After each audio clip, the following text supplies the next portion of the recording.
Yes, disintegrate. Bhavesh इतना बोलते ही खुश होने लगता है कि अब तो जीवन घुट्टी मिल जाएगी और मैं उन दादाजी की मदद करूँगा। पर तुरंत ही सिस्टम की ओर से निराश करने वाली खबर आ गई। डिसइंटीग्रेशन कामयाब नहीं हो पाया है। Skill point 0.1। भावेश ये सुनकर थोड़ा परेशान हो जाता है क्योंकि ऐसा पहली बार हुआ है। सिस्टम को किसी चीज में कामयाबी नहीं मिली। भावेश तुरंत दोबारा उस पेड़ पर अपने दोनों हाथ रखता है और दोनों हाथों को दबाता है। एक पेड़ मिला है। डिसइंटीग्रेट करना चाहेंगे? भावेश तुरंत कहता है, हाँ, जल्दी डिसइंटीग्रेट करो। सॉरी, डिसइंटीग्रेट कामयाब नहीं हो पाया है। Skill point 0.1, experience point 0.1। दूसरी बार में भी कामयाबी नहीं मिलने की वजह से भावेश और ज्यादा परेशान होने लगता है और बार बार उस पेड़ को दोनों हाथों से दबाता है, नोचने भी लगता है, पर कामयाबी नहीं मिलती। भावेश की आंखें नम होने लगती हैं और ख्याल आने लगता है कि अगर वो कामयाब नहीं हुआ तो किसी की जान चली जाएगी। भावेश कोशिश करना नहीं छोड़ता। 5 से 6 बार लगातार कोशिश के बाद भावेश को सिस्टम की ओर से नोटिफिकेशन आता है। कांग्रेचुलेशंस, डिसइंटीग्रेशन कामयाब रहा। आपको एक जीवन घुट्टी की बोतल मिलती है। भावेश के लिए ये नोटिफिकेशन एक नई उम्मीद बनकर आया। वो तो लगभग हार मान चुका था, पर ये सुनने के बाद भावेश खुशी से झूम उठता है। भावेश तुरंत ही सिस्टम से जीवन घुट्टी लेता है और दादाजी की ओर बढ़ता है, पर तभी उसके मन में एक ख्याल आता है और उसका शरीर एक जगह ऐसे रुकता है जैसे एकदम से जम गया हो। अगर मैं एकदम से वहाँ गया और जीवन घुट्टी के बारे में उन्हें बताया तो कोई भी यकीन नहीं करेगा। मुझे कोई तरीका सोचना होगा जिससे मैं ये जीवन घुट्टी उन दादाजी को दे सकूं। भावेश दिमाग पर जोर डालने में लगा था कि आखिर कैसे घुट्टी सबसे छुपा कर उन्हें दूं। उसका उतरा हुआ चेहरा इस बात का सबूत था कि शायद वो हार मानने लगा है। तभी सिस्टम भावेश के लिए एक उम्मीद की किरण लेकर आता है। होस्ट, सिस्टम हेल्प कर सकता है। अगर आप पेशेंट को पकड़े रखेंगे तो हम जीवन घुट्टी direct body to body transfer कर सकते हैं। भावेश ये सुनकर एक बार फिर खुशी से झूम उठता है। Thank you, thank you, thank you, thank you system. Bhavesh तुरंत ही उस भीड़ के बीच से उन दादाजी के पास जाता है और सबके सामने ऐलान करता है, मैं मदद कर सकता हूँ। जैसे ही लोगों ने भावेश को सुना, सब उसकी ओर देखने लगे। सभी के चेहरे पर एक सवाल था कि कैसे भावेश उस बुजुर्ग इंसान की मदद करेगा। ये तो छोटा सा बच्चा है, ये क्या जानता होगा। क्या डॉक्टर आ गए? वो लड़की जो अपने दादाजी को गोद में लिए रो रही है, उसने सवाल पूछा। क्या तुम डॉक्टर हो? उस लड़की ने भावेश से पूछा और इससे पहले भावेश कुछ जवाब देता, वो लड़की बोल पड़ी, तुम डॉक्टर नहीं हो सकते, तुम तो कोई स्टूडेंट लगते हो। भावेश उन दादाजी के पास बैठ जाता है और उनकी पोती को भरोसा दिलाने की कोशिश करता है। देखो, मैं तुम्हारे दादाजी को बचा सकता हूँ, मुझ पर यकीन करो, मैं जानता हूँ ऐसे वक्त में क्या करना चाहिए। लड़की ने भावेश की ओर देखा। उसे भावेश की किसी भी बात पर यकीन नहीं हो रहा था। भावेश ने फिर एक बार आत्मविश्वास के साथ उस लड़की को प्यार से समझाया, देखो, मैं समझ सकता हूँ, मैं इन्हें बचा सकता हूँ, भरोसा करो। लड़की ने कुछ जवाब नहीं दिया, पर उसके चेहरे के भाव से ये लगने लगा था कि अब वो भावेश पर भरोसा करने लगी है। भावेश तुरंत ही इस बात को समझ गया और वो तुरंत ही दादाजी का हाथ पकड़ने के लिए अपना हाथ उनकी ओर बढ़ाने लगा, जिससे सिस्टम उनके अंदर जीवन घुट्टी ट्रांसफर कर सके। जैसे ही भावेश उनका हाथ पकड़ने वाला होता है कि तभी पीछे से तेज आवाज आती है, रोको उसे, पेशेंट को छूने मत देना, भला ये बच्चा क्या जानता होगा। तभी एक आदमी जिसने सूट पहना हुआ है और उसके हाथ में डॉक्टर वाला बैग है, वो अपनी आईडी के साथ भीड़ को चीरते हुए दादाजी के पास आता है और तुरंत अपना इंट्रोडक्शन देता है। मैं डॉक्टर यश राठौड़, गवर्नमेंट हॉस्पिटल में हार्ट स्पेशलिस्ट हूँ, ये रहा मेरा आईडी कार्ड। जैसे ही सभी ने उस आईडी कार्ड को देखा, उन्हें विश्वास होने लगा कि अब वो पेशेंट की जान बचा लेगा। कुछ लोग भावेश को दूर हटाने के लिए चिल्लाने लगे, इस बच्चे को दूर रखो उनसे, हाँ, छूने भी मत दो, डॉक्टर आ गए हैं। उस लड़की ने ये सुनकर तुरंत भावेश को अपने दादाजी का हाथ छूने से मना कर दिया। डॉक्टर ने तुरंत उन दादाजी को चेक करना शुरू कर दिया। साथ ही भावेश से कड़े सुर में सवाल भी पूछने लगा, किस स्कूल में हो तुम? क्या तुम्हें इतना भी नहीं पता कि एक पेशेंट को इस तरह लापरवाही से नहीं छूते? क्या होता अगर तुम्हारी वजह से इनकी जान चली जाती तो? अचानक डॉक्टर के चेहरे पर परेशानी नजर आने लगती है। माफ कीजिएगा, पर इन्हें बचाना बहुत मुश्किल है, ये बहुत कमजोर हालत में है। I don't think he can make it। Doctor की बात सुनकर उस लड़की को इतना गहरा सदमा लगता है कि वो बेहोश होने लगती है। इस मौके को देखकर भावेश तुरंत अपनी बात उसके सामने रखता है। तुम सब मेरी बात का यकीन करो, मैं इन्हें बचा सकता हूँ। डॉक्टर फिर बोलता है, तुम स्कूल में पढ़ते हो, तुम क्या इन्हें बचा पाओगे? अब भावेश को गुस्सा आ जाता है और वो उस डॉक्टर को धक्का देकर पीछे करता है। पीछे हटो अगर तुम कुछ नहीं कर सकते हो। कम से कम मुझे तो इनकी जान बचाने दो, तुम्हारी वजह से मुझे देर हो गई है। फिर भावेश उन लोगों की ओर देखता है जो भावेश पर सवाल खड़े कर रहे थे। और तुम लोगों की फालतू बकवास की वजह से मुझे देर हो गई। मैं इन्हें बचा सकता हूँ, ये बात मैं कब से चिल्ला रहा हूँ, पर तुम सब एकदम बेवकूफ हो। क्या अगर इन्हें कुछ हुआ तो तुम लोगों में से कोई जिम्मेदारी लेगा? बोलो। भावेश का गुस्सा और आत्मविश्वास देखकर सब चुप रह गए। भावेश फिर उस लड़की से कहता है, देखो अब बहुत देर हो चुकी है, मैं ही तुम्हारी आखिरी उम्मीद हूँ और अब तक एम्बुलेंस भी नहीं आई है। मुझे तुम्हारी परमिशन चाहिए जिससे मैं इन्हें छू सकूं, इनकी मदद कर सकूं। वो लड़की पहले ही सदमे में थी, पर फिर भी अपने दादाजी की फिक्र करते हुए उसने पूछा, तुम क्या सच में इन्हें बचा लोगे? हाँ मैं बचा लूंगा, तुम्हें जल्दी फैसला लेना होगा, वक्त बहुत कम है। अगर अब भी तुमने ज्यादा देर की तो तुम्हारे दादाजी को बचाना नामुमकिन हो जाएगा। भावेश दादाजी की ओर देखता है, उनकी सांसें बिल्कुल हल्की हो चुकी हैं। इनकी सांसें बिल्कुल रुकने वाली हैं, कुछ ही मिनट बचे हुए हैं। उस लड़की ने जब ये सुना, उसने तुरंत ही घबराते हुए भावेश को परमिशन दे दी। ठीक है, तुम कुछ भी करो, बस मेरे दादाजी को बचा लो प्लीज। उसके लिए ये फैसला करना बहुत मुश्किल था, पर अपने दादाजी को बचाने का शायद आखिरी मौका भी था। भावेश को जैसे ही परमिशन मिली, उसने तुरंत ही एक हाथ से दादाजी का हाथ पकड़ा और दूसरे हाथ से उनके चेस्ट पर प्रेशर डालने लगा। डॉक्टर यश ये देखकर बहुत अजीब सा मुंह बनाने लगे, जैसे कि कुछ समझ में नहीं आ रहा था कि भावेश कर क्या रहा है। डॉक्टर ने भावेश को वार्निंग दी, देखते हैं कि तुम क्या कर सकते हो। अगर तुम्हारी वजह से आज इनकी जान गई तो भले ही तुम स्टूडेंट हो, तुम्हें जेल जरूर जाना पड़ेगा। भावेश के तरीकों को देखकर आसपास के लोगों को भी बहुत अजीब लगा। वो सब बड़े विचित्र चेहरे बना रहे थे। उन्हें भी समझ नहीं आ रहा था कि भावेश क्या कर रहा है। भावेश अपने हाथ को उनके सीने पर दबाता रहता है और इसी बीच सिस्टम चुपके से वो जीवन घुट्टी उस बुजुर्ग इंसान में डाल देता है। होस्ट, काम हो गया, फ्यूजन कंप्लीट। काम होते ही भावेश को सिस्टम का नोटिफिकेशन आया। ये सुनते ही भावेश ने उनके सीने को दबाना बंद कर दिया और बहुत आशा के साथ उनके चेहरे की ओर देखने लगा। भावेश को इस तरह कुछ ना करते देख डॉक्टर यश को मौका मिल जाता है और वो तुरंत सबके सामने चिल्लाते हुए कहता है, देखा, इसे सच में कुछ भी नहीं आता। इसे लगता है कि बस छूने से किसी को हार्ट अटैक से बचाया जा सकता है। मेडिकल साइंस को चुनौती देने चला था, अब तुम बस तैयार रहो जेल जाने के लिए। डॉक्टर यश ने गुस्से के साथ भावेश से ये कहा, पर भावेश को उसकी किसी भी बात की फिक्र नहीं थी। भावेश बस दादाजी के चेहरे को देख, उनका चेहरा जो सफेद पड़ने लगा था, अब वो फिर से लाल होने लगा है। ये देखते ही भावेश की जान में जान आई। क्या हुआ है मुझे? अगले ही पल उन दादाजी के मुंह से ये शब्द निकले और फिर वो थोड़ा खांसने लगे। वो लड़की जो अपने दादाजी को देख रही थी, उसने भी ये नोटिस किया कि उनका चेहरा सफेद से फिर लाल हो गया है। वो ठीक हो रहे हैं। वो लड़की खुशी से झूम उठी, आंखों में खुशी के आंसू बहने लगे। दादाजी, आप ठीक हो गए। मुझे तो लगा था कि अब मैं आपको कभी नहीं देख पाऊंगी।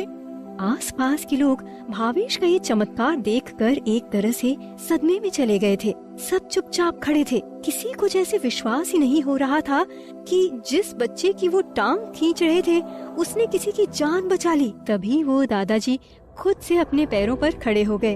वो बिल्कुल ही अलग नजर आ रहे थे। वो दादाजी जिन्हें हार्ट अटैक आया था और अभी वाले दादाजी में जमीन आसमान का फर्क था।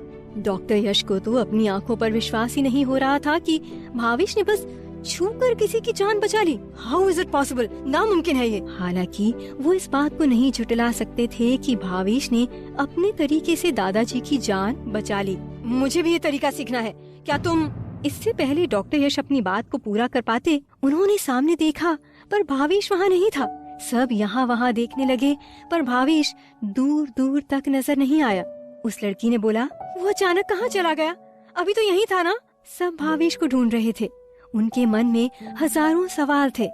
उस लड़की को भी भावेश को शुक्रिया कहना था, पर भावेश का कोई नाम और निशान नहीं था। उसके दादाजी होश में आके एक कॉल करते हैं। हेलो इंस्पेक्टर, मैं बिल्डर दुर्गेश से बोल रहा हूँ, आपकी एक मदद चाहिए। एक और सब भावेश की तलाश में थे, पर तब तक भावेश अपने घर आ चुका था। भावेश को न किसी से शुक्रिया लेना था और न ही कभी इस बात की उम्मीद थी। वो बस खुश था कि वो लोगों के काम आ पा रहा था। पूरे दिन बीत जाने के बाद भावेश थोड़ा आराम करने का सोचता है। दूसरी ओर पन्नू उस घड़ी को अपने हाथों पे बांधकर निहार रहा है, जो आज उसने उस बुजुर्ग इंसान से चुराई है। उसे अंदाजा भी नहीं था कि उसने क्या किया और उस बुजुर्ग इंसान को किसने बचाया, पर शायद इन सब चीजों से उसे फर्क भी नहीं पड़ता। पन्नू उस घड़ी को निहार रहा था कि तभी उसके सिस्टम का नोटिफिकेशन आता है। New power detected, installing complete, installation complete, इस्तेमाल के लिए तैयार है। ये सुनते ही पन्नू के चेहरे पर एक शैतानी मुस्कान आ जाती है। पन्नू उस कमरे में जाता है जहाँ उसने अपनी पत्नी विम्मी को टेलीफोन बूथ वाली जेल में कैद किया हुआ है। विम्मी पन्नू को देखते ही फिर डरने लगती है और अपनी जान की भीख मांगती है। मैं तुम्हारे आगे हाथ जोड़ती हूँ, मुझे यहाँ से जाने दो। पन्नू मुस्कुराते हुए बोलता है, जल्दी जाने दूंगा, बस एक छोटा सा काम कर दो। उसकी पत्नी ये सुनकर और डरने लगती है। वो पन्नू को अच्छे से जानती थी और उसे पन्नू की सारी सच्चाई पता है। उसे पन्नू पर बिल्कुल भरोसा नहीं है। पन्नू अपना हाथ आगे बढ़ाता है और अपनी पत्नी से कहता है, अपना हाथ मेरे हाथों में रखो। विम्मी ये सुनकर और ज्यादा घबराने लगती है और कुछ कदम पीछे हट जाती है। पन्नू फिर मुस्कुराते हुए बोलता है, डरो मत, मैं बस तुम्हें छूना चाहता हूँ, अपना हाथ मेरे हाथों में रखो। विम्मी डरती रहती है, पन्नू की बात नहीं मानती। शायद वो जानती है कि पन्नू के दिमाग में क्या चल रहा है। पन्नू कुछ पल इंतजार करता है, विम्मी उसके पास नहीं आती। पन्नू को गुस्सा आने लगता है और वो जोर से चिल्लाकर बोलता है, अपना हाथ मेरे हाथों में रखो। विम्मी पन्नू की आवाज सुनकर घबरा जाती है और जोर से रोने लगती है। उसके पास अब कोई रास्ता नहीं बचा था और कांपते हुए पैरों के साथ पन्नू की ओर बढ़ती है और अपना कांपता हुआ हाथ पन्नू की ओर बढ़ाती है। मुझे माफ कर दो पन्नू, मुझसे गलती हो गई थी। मैं बस तुमसे बहुत प्यार करती हूँ, तुम्हें खुश देखना चाहती हूँ। प्यार तो मैं भी तुम्हें बहुत करता हूँ, इसलिए तो तुम आज तक जिंदा हो। चिंता मत करो, तुम्हें कभी मारूंगा नहीं, बस हर दिन नए नए तरीकों से तड़पाता रहूंगा। ये बात विम्मी के लिए अपने आप में ही एक बहुत बड़ा दर्द थी। विम्मी ने डरते हुए अपना हाथ पन्नू के हाथ में रख दिया। पन्नू ने विम्मी का हाथ पकड़ा और अपनी ताकत का इस्तेमाल करते हुए उसका हाथ दबाने लगा। विम्मी के लिए ये दर्द असहनीय था। वो दर्द से चिल्लाने लगी।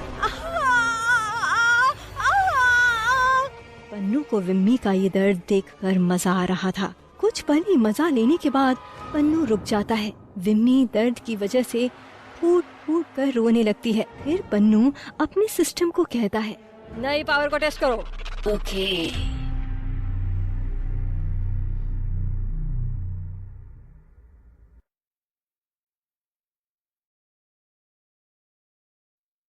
दादाजी को बचाने के बाद भावेश अचानक से गायब हो गया। सबकी आंखें भावेश को ढूंढ रही थीं, मगर भावेश का कोई अता पता न मिला। अपनी पोती को भावेश से मिलने के लिए परेशान होता देख दादाजी ने तुरंत फोन निकाला और किसी का नंबर मिलाया।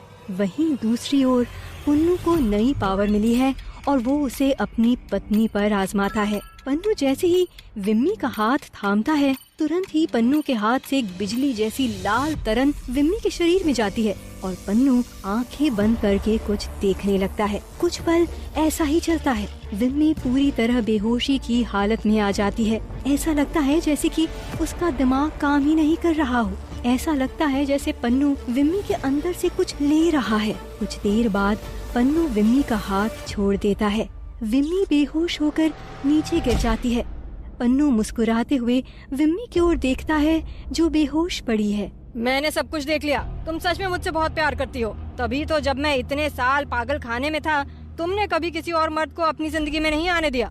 ये सुनकर विम्मी हैरान थी कि पन्नू को ये सब कैसे पता है, लेकिन पन्नू जानता है कि ये उसकी नई पावर है कि वो लोगों का हाथ पकड़कर उनका दिमाग पढ़ सकता है, उनके सारे राज जान सकता है। वो पन्नू जो मेंटल हॉस्पिटल में था और आज का पन्नू, दोनों बहुत अलग हैं। ऐसा लग रहा था कि जैसे हर दिन पन्नू और ज्यादा पावरफुल होता जा रहा है और अपनी ताकत का गलत इस्तेमाल करके वो अपनी मनमानी भी कर रहा है। देखते ही देखते 2 दिन बीत जाते हैं। आज भावेश के एग्जाम का रिजल्ट आना है। भावेश को इस पल का कोई इंतजार नहीं है। शायद वो पहले से ही जानता है कि रिजल्ट में क्या आने वाला है। भावेश स्कूल आता है और अपनी क्लास की ओर चला जाता है। पहली क्लास शुरू होने से पहले ही टीचर ने स्कूल की मेन डिस्प्ले बोर्ड पर एग्जाम के रिजल्ट्स लगा दिए हैं। कुछ ही मिनटों में बात पूरी क्लास में फैल गई और सब उस बोर्ड के पास जमा होने लगे। देखते ही देखते वहाँ इतनी भीड़ हो गई कि उनके बीच से एक सुई भी न गुजर पाए। धक्का मत दो, मुझे अपना रिजल्ट देखने दो। ब्लडी हेल, सिर्फ 40 नंबर आए हैं। शिट यार, मेरे भी बहुत कम मार्क्स आए हैं। इस बार क्वेश्चन पेपर बहुत टफ था। स्टूडेंट्स एक दूसरे के मार्क्स देखकर आपस में बातचीत करने लगे। भावेश को क्लास में ही पता चल गया कि रिजल्ट आ गया है और वो इस पल का आनंद लेने के लिए पहले से ही तैयार था। उसे पता था आज रिजल्ट अच्छा आने पर क्या होगा और बुरा आने पर क्या होगा। पर जैसे ही वो क्लास से बाहर निकला, उसके सामने नखरे वाली मुस्कान लिए लंबा चौड़ा सा स्टूडेंट खड़ा हुआ था, अभिमन्यु, और उसके साथ संजना भी थी। भावेश ने संजना की ओर देखा। उसके चेहरे को देखकर साफ पता चल रहा था कि उसका रिजल्ट देखने का बिल्कुल भी मन नहीं था। पर अभिमन्यु के साथ जो स्टूडेंट्स हैं, वो सब जबरदस्ती भावेश को रिजल्ट देखने के लिए ले जाने की जिद कर रहे हैं। भावेश एक पल में ही अभिमन्यु की सारी चाल समझ गया। भावेश ने आत्मविश्वास से भरी मुस्कान भरी और अभिमन्यु को देखते हुए कहा, क्या तुम अभी भी उस शर्त के पीछे पड़े हो? मैं भला ये शर्त तुमसे कैसे जीत सकता हूँ? वो तो बस तुम्हारा दिल रखने के लिए मैंने चैलेंज एक्सेप्ट किया था। उम्मीद है कि शर्त जीतने के बाद तुम मुझे होटल रॉयल में खाना खिलाने की जिद नहीं करोगे। भावेश की बातें सुनकर अभिमन्यु को अपने आप पर और भी गर्व हो रहा है। पर अभिमन्यु, जो अपने घमंड में पहले से ही चूर है, वो भावेश की आंखों में देखते हुए कहता है, एक मर्द अपनी जुबान से कभी नहीं पलटता भावेश। कहीं अगर आज गलती से तुमने मुझे हरा दिया, जो कि अपने आप में एक रेयर इवेंट होगा, तो क्या तुम अपनी ट्रीट लेने से पलट जाते? भावेश ने हार से भरी नजरों से संजना को देखा, जो मन ही मन भावेश को कोस रही थी कि उसके मना करने के बावजूद भावेश ने चैलेंज एक्सेप्ट किया। भावेश के जवाब देने से पहले अभिमन्यु के साथ के स्टूडेंट्स ने भावेश को ताने मारना शुरू कर दिया। ऐसे कैसे पलट जाता भावेश? क्या तुम्हें अपनी इमेज की जरा भी परवाह नहीं है? क्या इसलिए तुमने संजना को विटनेस बनाया कि तुम अपने दिए हुए प्रॉमिस से पीछे हट सको? संजना को तुमसे इतनी उम्मीद थी, लेकिन तुम तो बड़े ही डरपोक निकले। संजना को ये सुन के बिल्कुल भी अच्छा नहीं लगा, पर भावेश बिल्कुल शांत था और उसके चेहरे पर मुस्कान और ज्यादा खिल चुकी थी। वो जानता था कि ये सब उसकी बातों को गलत तरीके से ले रहे हैं। भावेश ने फिर एक बार उन सभी को समझाने की कोशिश की। एक मिनट, तुम सब मेरी बातों को गलत तरीके से ले रहे हो। मैं अपने लिए नहीं डर रहा, मैं अभिमन्यु के लिए डर रहा हूँ, क्योंकि मैं जानता हूँ रिजल्ट देखने के बाद अभिमन्यु को ऐसा सदमा लगेगा जिससे वो पूरी जिंदगी नहीं निकल पाएगा। अभिमन्यु को भावेश की बात थोड़ा गुस्सा दिला देती है, पर वो अपने गुस्से को काबू रखते हुए कहता है, सदमा तो उसे ही लगता है भावेश जिसका कॉन्फिडेंस और कॉन्फिडेंस में बदल चुका हो। भावेश भी तुरंत कहता है, बिल्कुल सही कहा तुमने, सदमा तो और कॉन्फिडेंस से ही लगता है। तो क्या हम चले अपना कॉन्फिडेंस, मेरा मतलब मार्क्स चेक करने? अभिमन्यु अब इस बात को और नहीं बढ़ाना चाहता था, इसलिए उसने भावेश को देखते हुए बोला, अब जब तुम्हें खुद पर इतना यकीन है तो क्यों न चलकर रिजल्ट देख ही लेते हैं। और फिर वो संजना की ओर मुड़ा। संजना, तुम भी साथ चलो, आखिर तुम इस शर्त की विटनेस हो। तुम्हें ही दोनों के रिजल्ट सबके सामने अनाउंस करने होंगे। संजना पहले से ही परेशान थी। भावेश ने संजना के डर को देखा और वो सब समझ गया। वो संजना के पास गया और मुस्कुराते हुए बोला, अच्छा है कि संजना रिजल्ट अनाउंस करेगी, क्योंकि सबसे ज्यादा खुशी उसे ही होने वाली है। भावेश के आत्मविश्वास को एक बार फिर देखने के बाद संजना का डर थोड़ा कम हो जाता है और वो कहती है, ठीक है, चलकर रिजल्ट देखते हैं। भावेश और संजना एक साथ रिजल्ट देखने के लिए निकलते हैं। पीछे अभिमन्यु और उसके साथ के दोस्त खड़े होकर ही देखते रहते हैं। जैसे जैसे वो बोर्ड करीब आ रहा था जिस पर रिजल्ट लगा है, वैसे वैसे संजना के दिल की धड़कन तेज हो रही थी। अभिमन्यु और उसके दोस्त भी उस बोर्ड के सामने इकट्ठा हो गए। बोर्ड के सामने पहले ही काफी भीड़ थी। अभिमन्यु को भीड़ से नफरत है। उसने अपने दोस्तों की ओर देखा और कुछ इशारा किया। तुरंत ही उसके दोस्तों ने अभिमन्यु के लिए वो जगह खाली करवा दी। सभी को इस बात से आपत्ति थी कि उन्हें जबरदस्ती क्यों हटाया जा रहा था। उन्हें भी अपना रिजल्ट देखना है। पर जैसे ही उन सभी ने देखा कि ये तो अभिमन्यु है जिसका स्कूल पर राज चलता है, वो अपने गुस्से को वापस निकल गए और सब चुपचाप साइड हो गए। अभिमन्यु, भावेश और संजना उस बोर्ड के सामने आ गए जिस पर रिजल्ट लगा हुआ है और सब अपने अपने नंबर देखने लगे। अभिमन्यु के साथ जो उसका दोस्त था उसे अभिमन्यु का रिजल्ट मिल जाता है और वो खुशी से चीखते हुए रिजल्ट अनाउंस करता है। मुझे अभिमन्यु का मिल गया। Abhimanyu class 12 sector 88 5th rank. Abhimanyu को ये सुनकर थोड़ा बुरा लगता है और एक हताश भरे सुर में कहता है, 5th rank? How is this possible? भले ही अभिमन्यु की बातों में निराशा थी, पर साथ ही उसकी बातों में एक अकड़ भी थी, क्योंकि वो जानता था कि उसने संजना और भावेश से तो अच्छा ही किया होगा। संजना अभी भी अपना रिजल्ट ढूंढ रही थी और उसे मिल जाता है। ये रहा, मुझे मेरा रिजल्ट मिल गया। 94 मार्क्स, रैंक 2nd। वाव! संजना को एक पल के लिए अपनी आंखों पर भरोसा ही नहीं हुआ। उसने अपनी आंखें मली और रिजल्ट दोबारा चेक किया, पर वही सच था जो उसने पहली बार में पढ़ा। संजना का स्कोर सुनते ही सब फिर बातें करने लगे। वाव, 94 मार्क्स! ये तो सच में टॉपर है। अभिमन्यु से भी ज्यादा नंबर आए हैं। क्या 94 के साथ भी संजना 2nd रैंक पर है? मुझे तो लगा था कि पेपर इतना मुश्किल था कि शायद ही किसी के 90 आएंगे, पर संजना ने तो कमाल ही कर दिया। संजना का रिजल्ट जानने के बाद सभी को आश्चर्य हुआ कि कैसे वो अभिमन्यु से आगे निकल गई। अभिमन्यु को जहाँ एक तरफ गुस्सा आ रहा था, वहीं भावेश ने संजना की तारीफ की। वाह, 94 मार्क्स और 2nd रैंक, बहुत बढ़िया मार्क्स हैं। कांग्रेचुलेशन संजना। भावेश का ध्यान संजना से हटाने के लिए अभिमन्यु ने मौके का फायदा उठाने का सोचा। क्या भावेश के मार्क्स संजना से भी ज्यादा आए होंगे? क्यों ना भावेश अपने मार्क्स भी हम सबको बता दे। अभिमन्यु ने मुस्कान के साथ भावेश की ओर देखा। अभिमन्यु के साथ साथ कुछ और स्टूडेंट्स भी यही बात बोलने लगे। बिल्कुल सही, भावेश अपने मार्क्स भी बताओ, हमें भी तो पता चले कि आखिर तुम्हारे कितने नंबर आए हैं। आखिर शर्त कौन जीता है? भावेश सबकी बातें सुनता है और कुछ जवाब नहीं देता। फिर वो उस बोर्ड की ओर देखता है और अपना नाम खोजता है। कुछ ही पल में उसे मिल भी जाता है। मुझे मिल गया। भावेश ये बोलकर अपने नाम के आगे उंगली रखता है। ये रहा, देखो। अभिमन्यु, संजना और बाकी सब भावेश की उंगली की ओर देखने लगते हैं। जैसे ही सबने भावेश के मार्क्स देखे, उन सभी की सांसें थम गईं। एकदम से वहाँ शांति छा गई। अगर सबके चेहरों की बात करें तो सभी की आंखें हैरानी से बड़ी हो गई थीं और मुंह खुले के खुले रह गए थे। सभी की नजरें बोर्ड पर भावेश के मार्क्स को ढूंढ रही थीं। एक लंबी शांति के बाद एक लड़की की आश्चर्य से भरी आवाज ने शांति खत्म की। Oh my God, that's a perfect 100. Bhavesh class 12 total score 100, rank 1st। मुझे भी देखने दो जरा, 100 मार्क्स दिखते कैसे हैं? Oh shit, सच में से 100 मार्क्स आए हैं। How is it possible? जरूर कोई गलती हुई होगी। ये तो पेपर जमा करके गया था ना? किसी को भी भावेश के मार्क्स देखकर विश्वास नहीं हो रहा था कि उसकी 1st रैंक आई है, और उन सबसे ज्यादा संजना को आश्चर्य हुआ। उसे भावेश की वो बातें याद आने लगी जो उसने एग्जाम से पहले बोली थी। संजना ने भावेश की ओर देखा। वो अभी भी उसी तरह शांत और मुस्कुरा रहा था। इस बात की उसे कोई एक्साइटमेंट नहीं थी कि उसने क्लास में टॉप किया है। संजना कुछ पल हैरानी के साथ उसे देखती रही। उसे विश्वास ही नहीं हो रहा था। अभिमन्यु को तो जैसे सदमा लग गया था। वो अपनी नजर भावेश के मार्क्स से हटा ही नहीं पा रहा था। उसके दिल की धड़कन बढ़ने लगी। अभिमन्यु ने अचानक से ना में सर हिलाना शुरू कर दिया और भावेश की ओर देखते हुए कहने लगा, ये नहीं हो सकता, ये झूठ है, ये टीचर से कुछ गलती हुई है। तभी तीसरा रैंक लाने वाले लड़के ने कहा, सही कहा, ये जरूर टीचर की कोई गलती है, हमें चलकर उनसे बात करनी चाहिए। सही कहा, सही कहा। अभिमन्यु को भी ये बात सही लगी और वो तुरंत ही टीचर के पास जाने के लिए मुड़ गया। पर इससे पहले अभिमन्यु टीचर के पास जाए, भावेश ने उसके कंधे पर हाथ रखकर उसे रोक दिया। क्या सच में चूहे की चाल देखकर बिल्ली भागने की कोशिश कर रही है?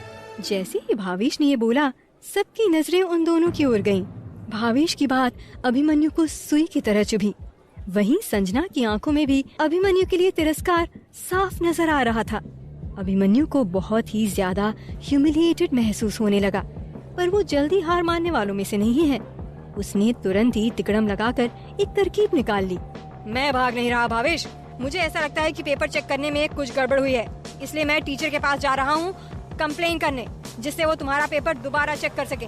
अगर ऐसा है तो क्यों ना हम सब साथ चलें। भावेश ने वैसे ही मुस्कुराहट के साथ कहा।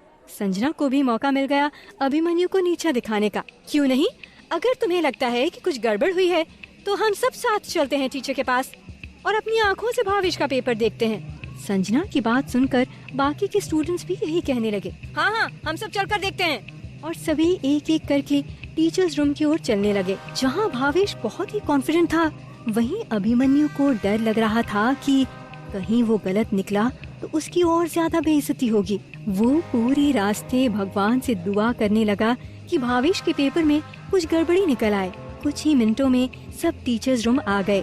भावेश ने आवाज लगाई, सर, आपसे कुछ बात करनी है। ये सुनते ही 55 साल की उम्र वाले प्रोफेसर श्रीकांत ने भावेश की ओर देखा और उसके साथ सारे स्टूडेंट्स को देखकर वो थोड़ा हैरान हुए। संजना उस भीड़ में से आगे आई और उसने प्रोफेसर श्रीकांत से बात की। Sir, sorry to disturb you, पर हम एक स्टूडेंट की आंसर शीट देखना चाहते हैं। प्रोफेसर जानते थे कि संजना शहर के मशहूर डायमंड बिजनेसमैन संजीव सोलंकी की बेटी है। वो उसे मना कर ही नहीं सकते थे। किसकी आंसर शीट देखनी है? प्रोफेसर ने पूछा। वो जिसने टॉप किया है, भावेश। ओ, तो भावेश की आंसर शीट देखना चाहते हो तुम सब? क्या तुम सबको ये लग रहा है कि उसके जितने मार्क्स आए हैं उसमें टीचर की कोई गलती है? पर सच कहूँ, यह थोड़ा अजीब है, पर यही हकीकत है। भावेश ने सच में क्लास में टॉप किया है। पहले मुझे भी ऐसा लगा था कि मुझसे कोई भूल हुई है, इसलिए मैंने भावेश का पेपर 2 बार नहीं बल्कि 4 बार चेक किया, पर सब सही था। उसे उसकी मेहनत के ही मार्क्स मिले हैं। जितना तुम सब हैरान हो, उतना ही बाकी के टीचर्स भी हैरान थे। सब जानते हैं कि भावेश किस तरह का स्टूडेंट है और हर बार उसके कितने मार्क्स आते थे। अगर हम ये भी मान लें कि भावेश ने चीटिंग की है, तो भी इतने ज्यादा मार्क्स लाना नामुमकिन बात है। इस बार एग्जाम बहुत मुश्किल था। तुम लोगों को ऐसे यकीन नहीं होगा। 1 मिनट। प्रोफेसर आंसर शीट दिखाने के लिए मान गए हैं। अभिमन्यु को बेसब्री से इंतजार है कि आंसर शीट उसके सामने आए